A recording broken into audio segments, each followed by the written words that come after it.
6 مہینے کا بچہ اس سے پیاس سے یہ عالم ہے، لائٹ بڑھائے اور اس کا ضعیف باپ اپنے ہاتھوں وہ بچے کو لیے ہوئے کھڑا ہے۔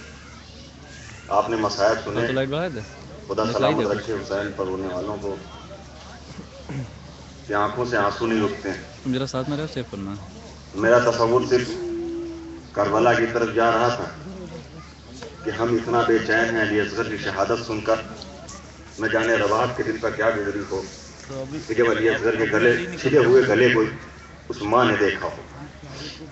بس تصور شرط ہے عزاداروں، نہ ہم حسین پر رونے کا حق ادا کر سکتے ہیں، نہ اس طرح سے رویا جا سکتا ہے کہ جو رونے کا حق۔ چوتھے امام فرماتے ہیں کہ اگر پوری دنیا صبح قیامت تک میرے بابا کی اس انگلی پر روتی رہے کہ جو ظالموں نے شہادت کے بعد ایک انگوٹھی کے لیے کاٹی، تو صبح قیامت تک رونے والے اس کا حق نہیں ادا کر سکتے ہیں۔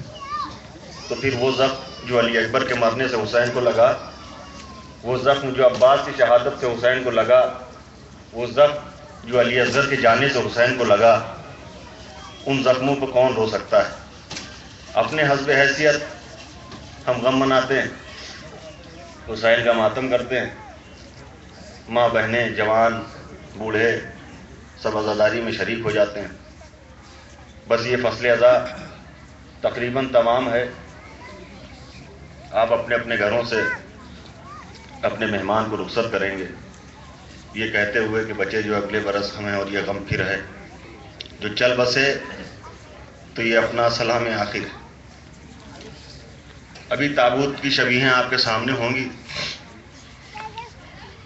10ویں محرم کو فاطمہ کا بھرا گھر لٹ گیا، لیکن ہمارے ہاں دستور یہ ہے کہ الگ الگ راتوں میں، الگ الگ دنوں میں الگ الگ شبیہیں برآمد کی جاتی ہیں۔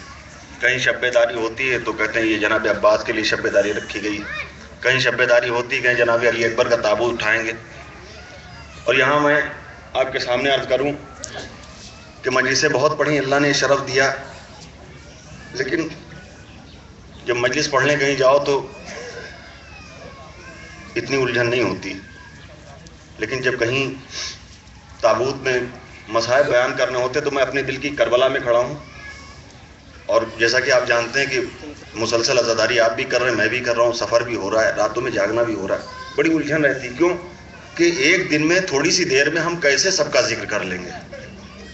بس تصور شرط ہے عزاداروں، یہ میری کیفیت ہے کہ ایک دن میں کیسے سب کا ذکر کر لیں گے۔ ذرا سوچئے کہ حسین نے ایک دن میں کیسے سب کے جنازے اٹھائے ہیں، کس طرح سے، نہ جانے کیسے حسین نے وہ دن کاٹا ہو، وہ لمحے گزرے ہوں کہ کبھی علی اکبر کی لاش پہ جاتے ہیں، کبھی عباس کی لاش پہ جاتے ہیں۔ ہم سے ایک دن میں غم نہیں منایا جا سکتا، ہم 2.25 مہینے میں الگ الگ دنوں میں ماتم کرتے ہیں۔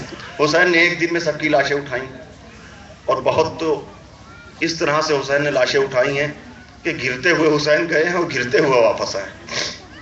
تو وہ ایک دن، لیکن ایک آتے میں خیال تصور آ رہا تھا کہ نہ جانے کیا ہے کہ جب چوتھے امام سے کسی نے پوچھا مولا مصائب کہاں زیادہ پڑے، تو آپ نے کربلا کا نام نہیں لیا۔ پورا گھر کربلا میں اجڑ گیا لیکن کربلا کا نام نہیں لیا۔ یہ بات ہمیشہ یاد رکھیے، کربلا ایک پیغام دیتی۔ جب کسی نے پوچھا مولا مصائب کہاں زیادہ پڑے، تو امام فرماتے ہیں شام۔ اگر سوال کرے مولا کربلا میں پورا گھر لٹ گیا لیکن شام کا ذکر کیوں کر رہے ہیں، تو مولا کہیں گے شام میں جو مصیبت تھی وہ برداشت کرنے لائق نہیں تھی۔ کہا کیا؟ کہ شام میں بس صرف یہ سوچ لو کہ میری پھوپھی زینب بیریدہ تھی اور میں مہار ناقہ پکڑے ہوئے تھے۔ اس کا مطلب اہل حرم کو سب سے زیادہ زینب کی بیریدائی نے رلایا ہے۔ یہ بات ہمیشہ خیال ہے کہ میری ماں بہنیں میری آواز سن رہی ہیں، اس بات کو ہمیشہ تصور رکھیں کہ وہ کنیزان زہرا ہیں، کنیزان زینب ہیں۔ پردے کا بڑا خاص خیال رہنا چاہیے کیونکہ پردے پر بہت روئے ہیں، بیریدائی پر اہل حرم بہت روئے ہیں۔ آپ کے سامنے تابوت آ رہا ہے، آپ پرسہ دیتے رہیے، اور سب سے پہلے بی بی زہرا کو ان کے بابا کا پرسہ دے لیں اور اس بیٹے کا پرسہ دے لیں کہ جس کے کلیجے کے 72 ٹکڑے تشت میں گرتے ہوئے زینب نے دیکھا۔ یہ زینب کا کلیجہ ہے کہ کبھی بھائی کے کلیجے کے ٹکڑے دیکھ رہے ہیں، کہیں بھائی کے جسموں کے ٹکڑے جناب زینب دیکھ رہی ہیں۔ آپ ایک ایک تابوت کی زیارت کرتے جائیں، فاطمہ کو ان کے نونہالوں کا پرسہ دیتے جائیں۔ عبداللہ ابن عقیل جناب عقیل کے فرزند ہیں، اور مولا کائنات جیسا آپ جانتے ہیں کہ جناب عقیل کے فرزند ہیں عبداللہ ابن عقیل. مولا نے کہا تھا عقیل ایسے گھرانے میں شادی کراؤ، میرا عقد کراؤ کہ جس سے کوئی جری باوفا بیٹا پیدا ہو جو کربلا میں میرے حسین کے کام آئے. شاید اسی روز سے جناب عقیل کے دل میں بھی تمنا ہوئی کہ کربلا کے لیے میں بھی کچھ ذخیرہ کر لوں. اس لیے کربلا کے میدان میں بہت زیادہ جناب عقیل کی اولادیں شہید ہوئے ہیں. عبداللہ ابن عقیل کے بعد محمد ابن مسلم ابن عقیل، یہ بھی جناب عقیل کے نور نظر ہیں، جناب عقیل کے پوتے ہیں. آپ حضرات زیارت کرتے جائیے اور فاطمہ کو ان کے گھر والوں کا پرسہ دیتے جائیے. فصل ازاں اخیر ہے اور اب بہت کم دن بچے ہیں کہ ہمارا آقا ہمارے گھروں میں مہمان ہیں. اب ہم اپنے مولا کو رخصت کر رہے ہیں. محمد ابن مسلم ابن عقیل کے بعد عبداللہ ابن علی کا جنازہ شبیہ تابوت آپ کی نگاہوں کے سامنے ہے. یہ بھی جناب مسلم کے لخت جگر ہیں، نور نظر ہیں. عبداللہ ابن علی کے بعد موسیٰ ابن عقیل، یہ بھی جناب عقیل کے فرزند ہیں. اولاد عقیل کی قربانیاں پیش ہوتی رہیں اور یہ جتنا بھی خون بہ رہا ہے، یوں کہہ لیجئے کہ جناب ابو طالب کا خون بہ رہا ہے. اسلام کو بچانے کے لیے جناب ابو طالب کا پورا گھر تاراج ہو گیا. ہاں عزاداران حسین، اب آپ کے سامنے عبد الرحمن ابن عقیل کا شبیہ تابوت ہے. یہ بھی جناب عقیل کے فرزند ہیں. جعفر ابن عقیل کی شبیہ تابوت آپ کی نگاہوں کے سامنے ہیں. اب عثمان ابن علی کے شبیہ تابوت آپ کی نگاہوں کے سامنے ہے. اب یہ شبیہ تابوت محمد ابن علی، اون ابن علی کا شبیہ تابوت اب آپ کے سامنے. قاسم ابن عباس کی شبیہ تابوت ہے. عزاداران حسین، ذرا تصور کیجئے کہ ایک دن میں حسین نے کیسی کیسی قربانیاں راہ خدا میں پیش کر دیں. قاسم ابن عباس کے بعد مسلم ابن عقیل کی شبیہ تابوت ہے. کون مسلم ابن عقیل؟ یہ وہ مسلم ابن عقیل ہے جسے سفیر حسین کہتے ہیں، جسے حسین نے پہلے کوفہ بھیجا تھا. اب جناب مسلم کوفہ جب آئے ہیں تو کیا منظر ہے کہ بیعت کرنے والوں کا ایک ہجوم ہے، لیکن ایک وقت وہ بھی جناب مسلم پایا کہ وہی مسلم کوفے میں گلیوں میں گھوم رہے. ایک جگہ پر گھومتے گھومتے جناب مسلم بیٹھ گئے. مکان کی مالکن آئی کہ تمہارا کوئی گھر نہیں ہے، کوفے کے حالات بہت خراب ہو چکے ہیں، جلدی سے جلدی اپنے بیوی بچوں سے مل جاؤ، اپنے گھر چلے جاؤ. جناب مسلم کہتے ہیں جس کا کوئی گھر نہ ہو وہ کہاں چلا جائے، جس کا کوئی گھر نہ ہو وہ کہاں چلا جائے. اب وہ مومنہ پوچھتی ہے کہ تمہارا وطن کوفہ نہیں ہے، کہاں کے رہنے والے ہو؟ کہا کہ میں مدینے کا رہنے والا ہوں. مدینے کا نام سنا؟ کہا مدینے میں کہاں رہتے ہو؟ کہا بنو ہاشم کا رہنے والا ہوں. کہا نام کیا ہے؟ کہا مسلم ابن عقیل نام ہے. کہا گھر میں تشریف لائیے. یہ تمام لوگ آپ کے خون کے پیاسے ہیں. جناب مسلم کو اپنے گھر میں مہمان کیا. عزاداران حسین تصور شرط ہے، زیادہ دیر جناب مسلم کو سکون نہ ملا. ایک مرتبہ جناب مسلم نے گھوڑوں کی ٹاپوں کی آوازیں سنی. جناب مسلم نے ہتھیار سجانے شروع کیے. توبہ نے قدم پکڑ لیے. آقا یہ آپ کے خون کے پیاسے ہیں، گھر کے باہر نہ جائیں، آپ کے خون کے پیاسے ہیں. جناب مسلم کہتے ہیں اگر میں گھر کے باہر نہ جاؤں گا تو یہ ظالم میرے لیے گھر کے اندر چلے آئیں گے اور مجھے یہ گوارا نہیں ہے کہ میری وجہ سے کسی باپردہ خاتون کی بے پردگی ہو جائے. میں کہوں گا جناب مسلم، ارے ایک مومنہ کے پردے کا اتنا خیال، ارے وہی جس کے گھر سے پردے نے رواج پایا ہے اسی کی بہو بیٹیاں ارے کوفہ اور شام میں پھرائی جائیں گی. ہاں عزاداران حسین، جناب مسلم ابن عقیل کو گرفتار کیا گیا. پوری شہادت نہیں پڑھنا ہے، نہ میرے اندر پڑھنے کی قوت ہے، نہ آپ کے اندر سننے کی قوت ہے. بھائی اتنا سمجھ لیجئے کہ جناب مسلم کو دارالامارہ پہ لے جایا گیا. دارالامارہ سے اس طرح سے گرایا گیا کہ ہاتھ بندھے ہوئے تھے. جناب مسلم منہ کے بل زمین پائے. راستے میں آتے آتے جناب مسلم نے مظلوم کربلا کو سلام کیا. ادھر مظلوم کربلا نے جواب دیا. جناب عباس نے پوچھا آقا کوئی سامنے نظر نہیں آتا؟ ارے یہ کس کے سلام کا جواب ہے؟ کہ میرے بھائی مسلم نے مجھے سلام کیا ہے. جناب عباس نے کہا آقا میں دیکھنا چاہتا ہوں کہ میرا بھائی کس عالم میں ہے. مظلوم کربلا نے باجاز امامت جناب عباس کو دکھایا. اب جناب عباس تڑپ گئے کہ مولا باجاز امامت مجھے وہاں تک پہنچا دیجئے. کہ عباس وہاں جا کے کیا کرو گے؟ کہ دارالامارہ بہت بلند ہے، میرا بھائی زمین پہ آنا ہی چاہتا ہے. بھئی ایک سننا تھا کہ مظلوم کربلا نے کہا عباس ارے ذرا نیچے دیکھو. کیا دیکھا کہ کوئی معظمہ گوش کو پھیلائے ہوئے بیٹھی. جناب عباس پوچھتے آقا یہ کون آنے والا؟ کہ میری ماں فاطمہ ابن البقیع سے آ گئی ہے، مسلم کا انتظار کر رہی ہے. ہے. ہاں عزاداران حسین، جناب مسلم ابن عقیل کے بعد اب یہ کربلا کی شہادتیں شروع ہیں. جناب عون اور جناب محمد ابن عبداللہ کی شبیہ تابوت ہے. آپ جانتے ہیں عون و محمد کا زینب کے فرزند ہیں. جناب زینب کو 2 بیٹے اللہ نے دیے تھے.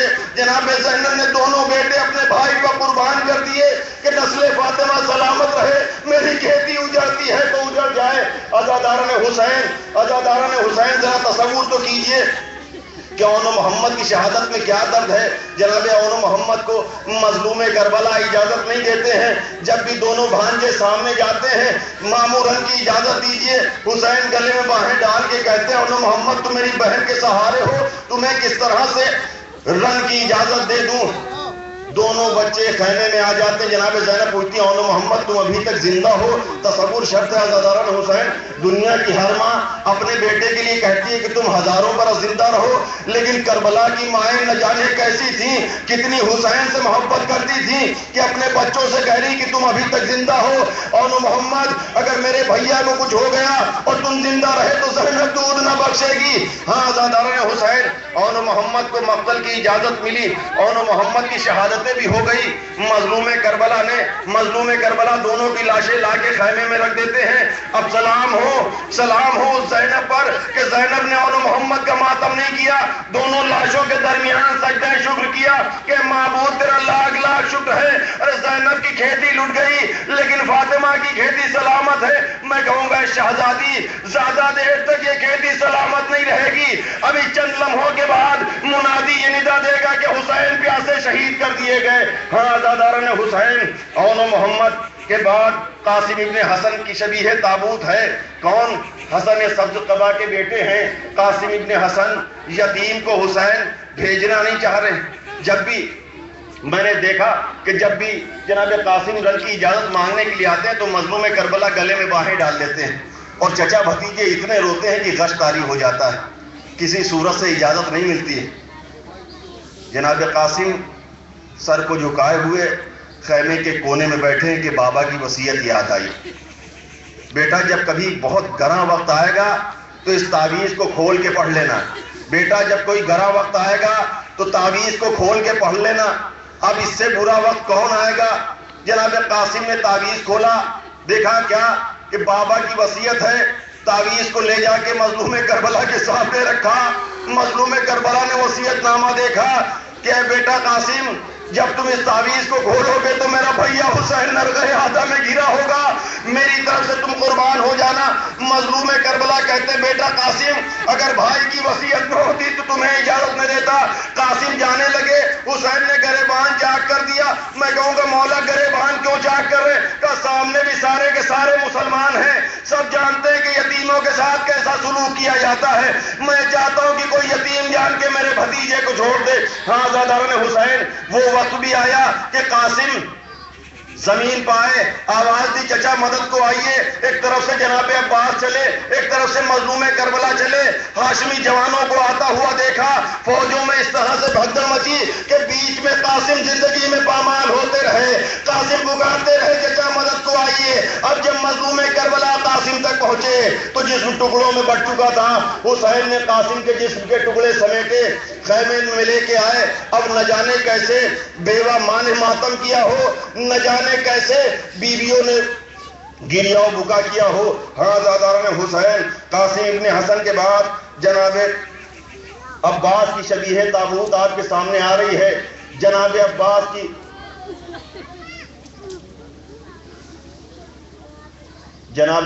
کی شبیہ تابوت آپ کی نگاہوں کے سامنے ہے. کون؟ کا لشکر کا علمدار ہے. کون؟ کا جو سکینہ کی آس ہے، اہل حرم کی ڈھارس ہے. تصور شرط ہے عزاداران حسین. جناب عباس کی شہادت میں کیا غم ہے؟ جناب عباس لشکر کے علمدار ہیں. جناب سکینہ آ کے کہتی چچا اگر تھوڑا سا پانی مل جائے. چچا دیکھیے ہونٹ سوکھے ہوئے ہیں. تصور شرط ہے کیا ایک چھوٹی سی بچی اپنے چچا کی آنکھوں کے سامنے اپنے خشک ہونٹ دکھا کے کہہ رہی چچا پیاس مارے ڈالتی ہے. جناب عباس کہتے ہیں سکینہ اگر اپنے بابا سے اجازت دلا دو تو تمہارے لیے کچھ پانی کی سبیل ہو جائے. جناب سکینہ آگے آگے ہیں، جناب عباس پیچھے پیچھے. بابا کا دامن پکڑا دامن پکڑ کے کہتی ہیں بابا پیاس مارے ڈالتی ہے، چچا کو اجازت دیجئے کہ پانی کی سبیل کریں۔ مظلوم کربلا کہتے ہیں کہ زینب اے سکینہ چچا کو بھیج تو رہی ہو لیکن تیرا چچا تجھے بہت یاد آئے گا۔ جناب سکینہ کے کہنے پر مشکیزہ باندھا گیا، جناب عباس چلے، مقتل میں پہنچے، نہر پر قبضہ بھی کیا، آپ نے مصائب ابھی سنے ہیں۔ نہر پر قبضہ کرنے کے بعد مشک سکینہ کو بھرا، مشک سکینہ کو بھرنے کے بعد چاہتے ہیں کہ خیام حسینی تک پانی پہنچائے۔ چاروں طرف سے حملے شروع ہوئے، حملے ہوتے رہے، لیکن مشک سکینہ کو خیمے تک پہنچانے کی کوشش جاری رہی۔ دونوں ہاتھ قلم ہوئے، پھر بھی کوشش جاری رہی، لیکن جب ایک تیر مشک سکینہ پر لگا، گھوڑے کو پھر فوجوں کی طرف موڑ دیا کہ سکینہ سے پانی کا وعدہ کر کے آیا تھا۔ اب جب پانی نہ پہنچا سکا تو کس طرح سے خیمے میں جائیں؟ اب جس کے دونوں ہاتھ کٹ چکے ہیں، چاروں طرف فوجیں ہیں، چاروں طرف سے وار پر وار ہونے لگا۔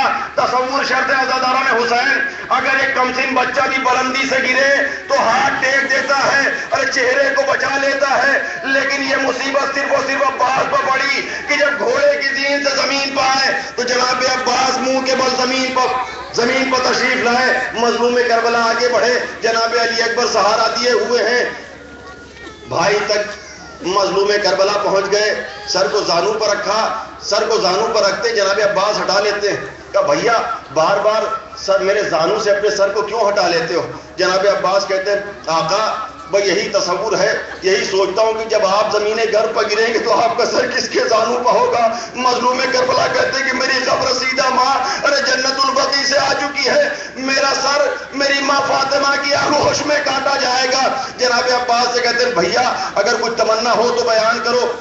جناب عباس کہتے ہیں آقا تمنا کوئی نہیں ہے، جب دنیا میں آیا تھا تو آپ کے چہرے کا دیدار کیا تھا، اب جا رہا ہوں تو چاہتا ہوں کہ آخری مرتبہ آپ کے چہرے کا دیدار ہو جائے۔ مظلوم کربلا کہتے ہیں بھیا کس نے روکا کہ آقا دونوں ہاتھ کٹ چکے ہیں، ایک آنکھ میں تیر پیوست ہے، ایک آنکھ میں خون جمع ہے، اگر ہاتھ ہوتے تو زحمت نہ دیتا۔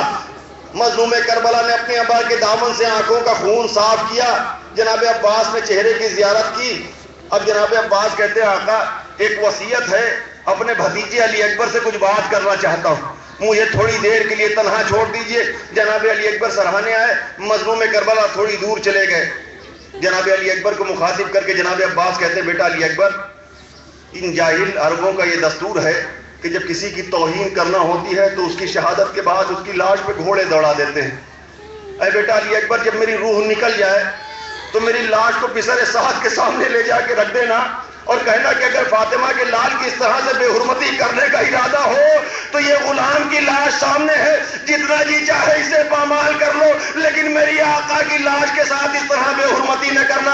میں کہوں گا آقا ارے آپ نے بڑا انتظام کیا کہ حسین کی لاش پامال نہ ہو، لیکن ادھر حسین کے سر و تن میں جدائی ہوئی، ادھر زینب دیکھتی رہی، ادھر کے گھوڑے ادھر کے گھوڑے ادھر۔ ہاں عزاداران حسین عباس کا لاشا تو خیمے میں نہ آیا۔ مظلوم کربلا عباس کا علم خون بھرا علم لے کے آئے۔ اب جو بھی جناب سکینہ کے دل پر گزری ہو، جس طرح بھی ماتم کیا ہو، یہ اہل حرم کا دل جانتا ہے کہ جو اہل حرم کی ڈھارس تھی، جو سکینہ کی جس سے امیدیں وابستہ تھیں، وہ ساتھ چھوڑ کے جا چکا ہے۔ اب علم کو گھیر کے بیویوں نے ماتم بھی کر لیا۔ عزاداران حسین اب اس کی شبیہ تابوت آپ کی نگاہوں کے سامنے آ رہا ہے کہ جس کو بھیجتے وقت مظلوم کربلا نے کہا تھا پروردگار تو گواہ رہنا، اب تیری راہ میں اسے بھیج رہا ہوں کہ جو صورت میں، جو سیرت میں، رفتار میں، گفتار میں تیرے نبی سے بہت مشابہت رکھتا ہے۔ مظلوم کربلا علی اکبر کو بھیج رہے ہیں، اولاد والوں کا مجمع ہے، کیا جوان اسی لیے ہوتے ہیں کہ ضعیف باپ مرنے کی انہیں اجازت دیں؟ پروردگار جوانوں کو سلامت رکھ، حسین کے عزاداروں کو سلامت رکھ، ہمارے جوانوں کے بازوؤں کو سلامت رکھ جو حسین کا ماتم کرتے ہیں، جو عباس کا علم اٹھاتے ہیں۔ اب جناب علی اکبر کی شہادت سنیے۔ جناب علی اکبر کو رخصت کرنے کے لیے حسین در خیمہ پائے، علی اکبر سوار ہوئے، چند قدم چلے کہ ایسا محسوس ہوا جیسے کسی کو ٹھوکر لگی ہو، کوئی زمین پر گرا۔ جناب علی اکبر نے پیچھے مڑ کے دیکھا، کیا دیکھا کہ ضعیف باپ ہے جو ٹھوکرے کھاتا ہوا پیچھے چلا آتا ہے۔ جناب علی اکبر دوڑ کے واپس آئے، کہا بابا جب رخصت کر دیا تھا تو اب پیچھے آنے کی کیا سبب ہے؟ مظلوم کربلا جواب دیتے، بیٹا کاش تم صاحب اولاد ہوتے تو تمہیں پتہ چلتا کہ حسین کے دل پر کیا گزر رہی ہے۔ اے بیٹا کاش تم صاحب اولاد ہوتے تو تمہیں اس بات کا احساس ہوتا کہ حسین کے دل پر اس وقت کیا گزر رہی ہے۔ ہاں بیٹا جب تک میرا تمہارا سامنا رہے پیچھے مڑ مڑ کے دیکھتے جانا، جب تک علی اکبر اور حسین سامنے رہے۔ علی اکبر بار بار اپنے بابا کو مڑ مڑ کے دیکھتے جاتے ہیں۔ نرغہ عادہ میں جناب علی اکبر آئے، آپ سنتے ہیں کہ جناب علی اکبر کے سینے پر ایسی برچھی لگی کہ پسلیاں توڑتے ہوئے کلیجے میں الجھ گئی۔ یہ ایسے دردناک مصائب ہیں کہ 10 محرم کو حرم مطہر میں یہ مصائب نہیں پڑھے جاتے۔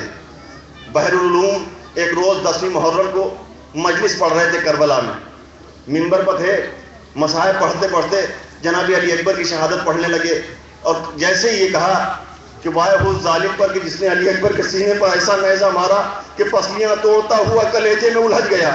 وہ یہ سننا تھا کہ روزے کا خادم دوڑتا ہوا آیا اور کہنے لگا کہ مجلس کو روک دیجئے۔ انہوں نے پوچھا کیا میں نے کچھ غلط پڑھ دیا جو مجلس کو روک رہے ہو، کیا ہو گیا؟ کہ ذرا زری کے قریب آئیے۔ اب کی بھی آپ نے سنا ہوگا کہ زری سے تازہ خون جوش مار رہا تھا، کہ ذرا زری کے قریب آ کے دیکھیے۔ اب جو زری کے قریب گئے تو خون بڑھ رہا تھا، کہ یہ خون کب نکلا، یہ خون کیسے نکلا؟ تو خادم بتاتا کہ جیسے ہی آپ نے کہا کہ وائے ہو ظالم پر جس نے علی اکبر کے سینے پر نیزہ مارا، وہ اسی وقت سے یہ خون جاری ہونے لگا۔ ذرا سوچئے کہ شہادت کے بعد شہادت کا ذکر سن کے مظلوم کربلا کا یہ عالم ہے، تو اسی علی اکبر کا جب چیدہ ہوا کلیجہ مظلوم کربلا نے دیکھا ہوگا تو کیا عالم رہا ہوگا۔ اور پھر مظلوم کربلا نے تو نہ جانے کیسے صبر کیا ہو، ام لیلہ نے وہ کلیجہ کیسے دیکھا ہوگا۔ ایک روایت آپ سنتے رہتے ہیں کہ ایک انسان آتا ہے مظلوم کربلا کے پاس اور آنے کے بعد کہتا ہے مولا جیسا آپ کا خوبصورت بیٹا علی اکبر ہے دعا کیجئے کہ اللہ مجھے بھی ایسے ہی بیٹا عطا کر دے۔ مظلوم کربلا کہتے ہیں کہ میں تیرے لیے دعا کر دوں گا لیکن پہلے میرے ایک سوال کا جواب دے دے۔ وہ کہتا ہے مولا کیا سوال ہے؟ کہ یہ بتاؤ اگر ایسا بیٹا تمہیں اللہ عطا کر دے اور کبھی تمہیں یہ سننے میں آئے کہ اس بیٹے کے پیر میں کانٹا چبھ گیا ہے، کیا برداشت کر لو گے؟ تو وہ کہتا ہے مولا ایسے بیٹے کے پیر میں کانٹا نہ چبھے، میری آنکھ میں چبھ جائے میں برداشت کر لوں گا۔ مظلوم کربلا کہتے ہیں پھر ایسے بیٹے کی تمنا نہ کرو، ارے جس علی اکبر کو دیکھ کے تم تمنا کر رہے ہو وہی سینے پہ برچھی کھا کے مجھے مقتل سے آواز دے گا، میں ٹھوکریں کھاتا ہوا علی اکبر تک پہنچوں گا۔ اب علی اکبر کی لاش جب حسین خیمے میں لائے، پوری روایت نہیں پڑھنا کہ کیسے خیمے میں لائے، ہاں بس اتنا معلوم ہے کہ کبھی حسین لاش کو اٹھاتے تھے کبھی رکھ دیتے تھے، پھر جب لاش نہ اٹھ سکی تو آواز دی ہے بنی ہاشم کے بچوں آؤ، ضعیف سے جوان کی میت نہیں اٹھتی ہے۔ کچھ بچوں نے سہارا دیا، علی اکبر کی لاش خیمے میں پہنچی، ام لیلہ سے پہلے زینب نے اپنے آپ کو علی اکبر پر گرایا، اے میرے علی اکبر کیا اسی دن کے لیے تمہیں پالا تھا؟ خیمے میں واق برا کے نوحے بلند ہوئے۔ ذرا تصور تو کیجئے کہ علی اکبر کے بعد ام لیلہ کی زندگی کا کیا عالم رہا ہوگا۔ علی اکبر کے بعد چاہنے والی بہن سغرا جو مدینے میں انتظار کر رہی تھی، جو اپنے بھائی کی شادی کی تیاری کر رہی تھی، اس کے دل پر کیا گزرتی ہوگی۔ یہ اہل حرم کا کلیجہ تھا کہ ایک دن میں اتنے داغ اٹھا لیے لیکن بددعا کے لیے ہاتھ نہ اٹھائے۔ بس آخری جملے ہیں آپ کے سامنے، بس کچھ شبیہ اور ہیں، ان کی بھی زیارت کر لیجئے، لیکن زیارت کرتے کرتے فاطمہ کو ان کے لال کا پرسہ ضرور دیتے رہیے، اور اس بات کا وعدہ بھی کیجئے کہ اے مظلوم، اے میرے آقا، اے میرے مہمان، ہم آپ کی عزا اس طرح سے نہیں برپا کر سکے جیسا برپا کرنے کا حق تھا۔ اگر زندگی نے موقع دیا تو اگلے برس آپ کو پھر اپنے گھروں میں مہمان کریں گے۔ ہمارے گھروں سے جب تعزیے اڑ جاتے ہیں، چند دن میرا آقا ہمارے گھروں میں مہمان رہتا ہے، آپ یقین سے بتائیے کہ گھر اچھا نہیں لگتا ہے، ایک عجیب سی ویرانی ہوتی ہے۔ اپنا گھر ہے، وہی گھر ہے، سارے لوگ موجود ہیں، لیکن ایک عجیب سی وحشت ٹپکتی۔ کیا؟ کہا کہ عزا خانے سے تعزیہ چلا گیا، میرا مہمان چلا گیا۔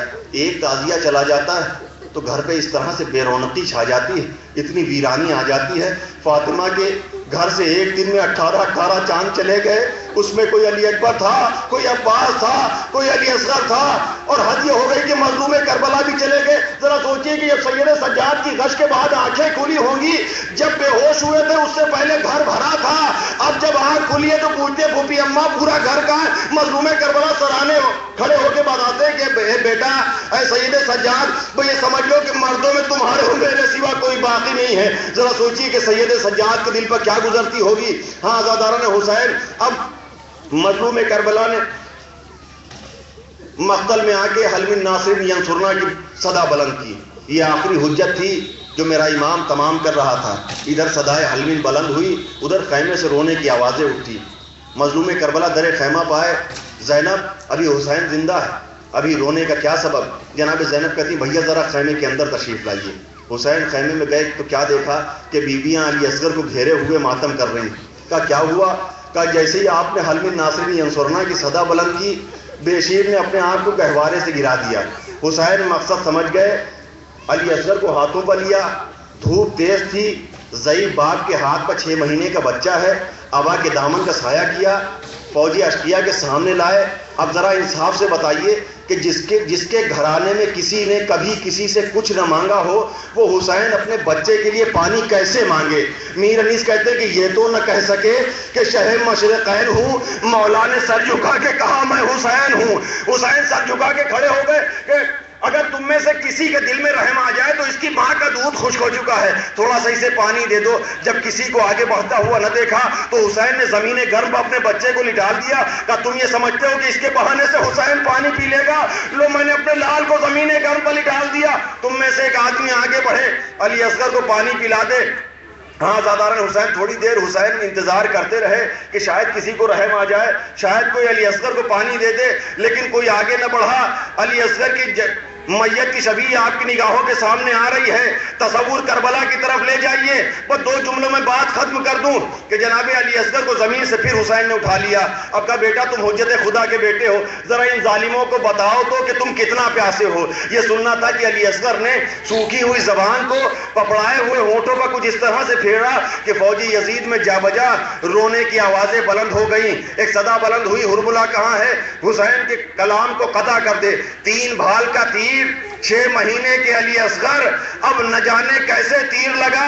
پر یہ لکھا ہوا ہے کہ بچہ حسین کی آغوش میں منقلب ہو گیا. حسین نے زخم سے چلو لگایا. اب اس بچے کے خون ہی کتنا نکلا ہوگا.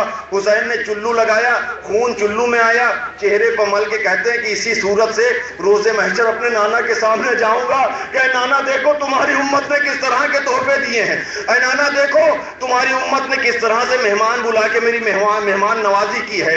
تصور شرط ہے عزادارو. اب علی اصغر کو لے کے حسین در خیمہ تک آ گئے. روز عاشورہ گزر گئی ہے. آپ نے اعمال عاشورہ کیے ہوں گے.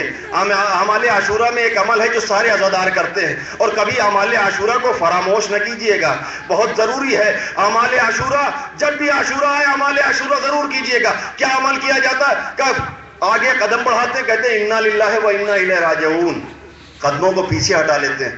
انا للہ و انا الیہ راجعون رضم بقضائہ و تسلیما لامرہ.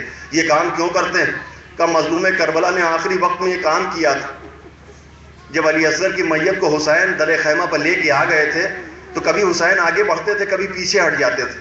میں کہوں گا مظلوم کربلا، کیا علی اکبر کی لاش کو اٹھانے سے زیادہ گراں ہے علی اصغر کی میت اٹھانا؟ کیا عباس کی شہادت سے زیادہ علی اصغر کی شہادت میں غم ہے؟ بتصور شرط ہے، اولاد والوں کا مجمع ہے. جب جب سوچیں گے تب تک آنکھوں سے آنسو نہیں رکیں گے.